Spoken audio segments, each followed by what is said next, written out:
আলহামদুলিল্লাহ রাব্বিল আলামিন ওয়াসসালাতু ওয়াসসালামু আলা নাবিয়িনা মুহাম্মদ ওয়া আলিহি ওয়া আসহাবিহি আজমাইন, আম্মা বাদ।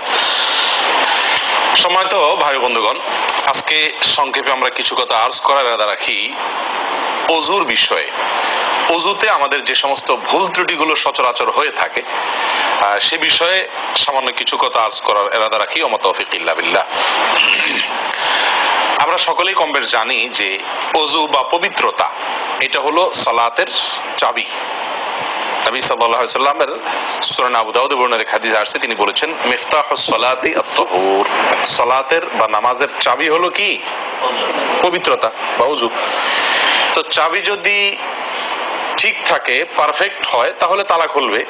আর যদি চাবি পারফেক্ট না হয়, ঠিক না হয়, তাহলে সেক্ষেত্রে তালা খুলবে না। ওই চাবি দিয়ে আপনি ঘরে প্রবেশ করতে পারবেন না। মনে করুন জান্নাত হলো আমার ঘর বা গন্তব্য, ঢুকতে হলে আমাকে সালাতের তালাটুকু খুলে ঢুকতে হবে, অর্থাৎ সালাত পড়ে ঢুকতে হবে, আর তার চাবি হলো পবিত্রতা। তাহলে পবিত্রতার চাবি, তার তালা হলো সালাহ, আর সালাহ পড়ে আমি ঢুকতে চাচ্ছি জান্নাতে। তাহলে আমার শেষ গন্তব্যে, অর্থাৎ আমি যে জায়গাটা যেতে চাচ্ছি সেই জায়গায় জান্নাতে যেতে হলে আমার সালাত ঠিক হতে হবে, আর সালাত ঠিক হতে হলে তার চাবি ঠিক থাকতে হবে। তালা ঠিক থাকতে হলে, তালা খুলতে হলে চাবি ঠিক থাকতে হবে। সেটা হলো কি?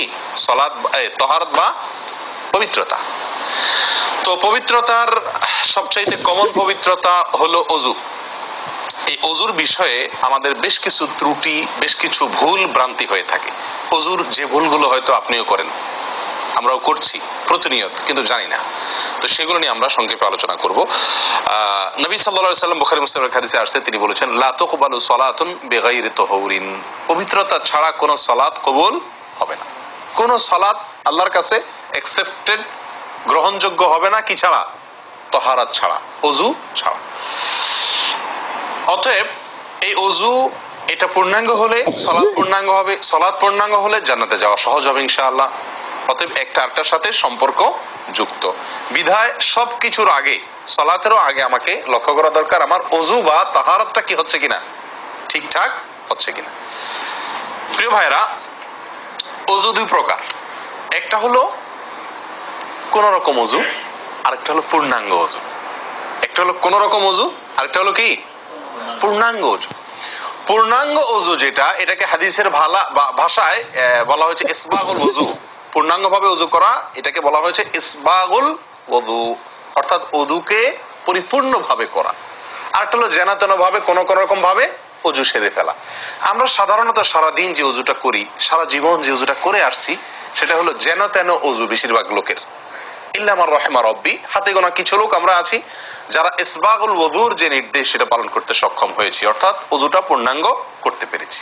প্রিয় ভাই বন্ধুগণ, ইসবাগুল ওযু এর নির্দেশ নবী সাল্লাল্লাহু আলাইহি ওয়াসাল্লাম বিভিন্ন জায়গায় দিয়েছেন, বিভিন্ন জায়গায় বহু হাদিসে আসছে, তোমরা ওযুকে আসবিগুল ওযু, আসবিগুল ওযু, তোমরা ওযুকে পরিপূর্ণ করো, ওযুকে পূর্ণাঙ্গ ভাবে করো, সঠিক ভাবে করো, যথাযথভাবে করো। তার মানে নবী সাল্লাল্লাহু আলাইহি ওয়াসাল্লাম জানতেন যে ওযুতে যথার্থতার খেলাফ প্রচুর পরিমাণে হয়ে থাকে, আর সেজন্য তিনি সাবধান করেছেন আসবিগুল ওযু, অর্থাৎ ওযুকে তোমরা পূর্ণাঙ্গ ভাবে করো, সুন্দরভাবে করো, যথার্থভাবে করো।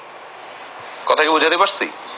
যেহেতু ওযুর বিষয়ে আমাদের গাফলতি আছে বা গাফলতি থাকার কথা, সেজন্য নবী সাল্লাল্লাহু আলাইহি ওয়াসাল্লাম আমাদেরকে বলেছেন ওযু করো, এটা না, বলেছেন আসবিগুল ওযু, অর্থাৎ আকমিলুল ওযু, ওযুকে পরিপূর্ণভাবে করো, সুন্দরভাবে করো, যথাযথভাবে করো।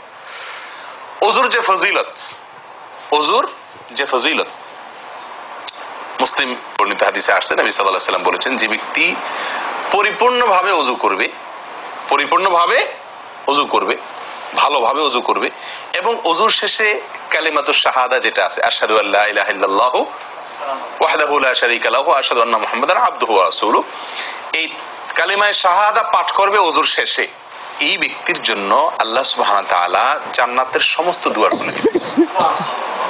তাহলে আমরা বলতে পারি জান্নাতের 8 দুয়ারের সমস্ত দুয়ারের একটা রিমোট এখানে নবী সাল্লাল্লাহু আলাইহি ওয়াসাল্লাম আমাদেরকে বাতলে দিয়েছেন। একটি রিমোট, এই এক রিমোট টিপের সঙ্গে সঙ্গে 8 দরজা সব খুলে যাবে। সেটা হলো ওযুকে কি করা? পরিপূর্ণভাবে করা, সুন্দরভাবে করা, এবং